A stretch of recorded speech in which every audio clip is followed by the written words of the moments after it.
அவதாரம் எடுத்துட்டார், பல அவதாரம் எடுத்து பார்த்தாரு, எதுவுமே மக்கள்கிட்ட செல்லுபடி ஆகல. உங்களுடன் ஸ்டாலின் ஒரு அவதாரத்தை எடுத்துக்கிட்டு 46 பிரச்சனை உங்ககிட்ட இருக்குதான்.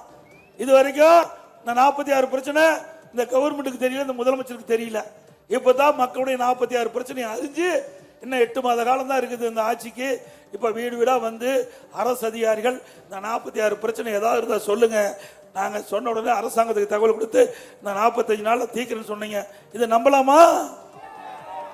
ஆட்சி போற கடைசி நேரத்தில் இப்படிப்பட்ட பச்சை பொய் சொல்லி மக்களை ஏமாற்றுகின்ற தந்திர மாடல் அரசு திமுக அரசு என்பதை இந்த நேரத்தில் உணர்ந்து ஏன் 4 வருஷமா நீங்க கேட்கல? உங்களுக்கு அரசாங்கத்துக்கு தெரியுதுல 46 பிரச்சனை மக்களுக்கு தெரிஞ்சு ஏன் மக்களை போய் அணுகல? மக்களுடைய செல்வாக்கு இழந்துட்டீங்க, கட்சியிலையும் செல்வாக்கு இழந்துட்டாங்க. அடுத்த ஆண்டு தேர்தல் வருது, தேர்தலை வெட்டி உங்களோட ஸ்டாலின் இப்போ இதுவரைக்கும் யாரோட இருந்தாரா தெரியல, ஸ்டாலின் இப்பதான் உங்களோட வந்திருக்காரு.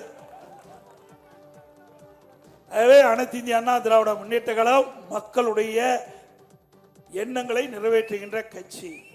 இது மக்கள் என்ன எண்ணுகின்றார்களோ அதை நிறைவேற்றுகின்ற கட்சி. அதிமுக அரசு அமைந்தால் மக்களுடைய எண்ணப்படி செயல்படுகின்ற அரசாக இருக்கும்.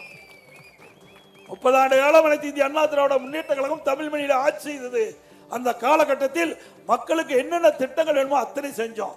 சாலை வசதி, பால வசதி, தடுப்பணை, குடிமராமத்து திட்டம், ஏராளமான திட்டங்களை கொண்டு வந்து மக்கள் நன்மை பெறுவதற்கு ஒரே அரசாங்கமா அதிமுக அரசாங்கம். அப்படிப்பட்ட அரசாங்கம் மீண்டும் தமிழகத்திலே வருவதற்கு உங்களுடைய பொன்னான வாக்களை இரட்டை சின்னத்திலே வாக்களித்து வெற்றி பெற செய்யுங்கள்.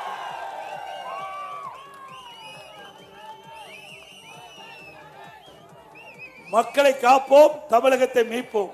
மக்களை தமிழகத்தை மக்களை தமிழகத்தை மக்களை தமிழகத்தை. நன்றி, வணக்கம்.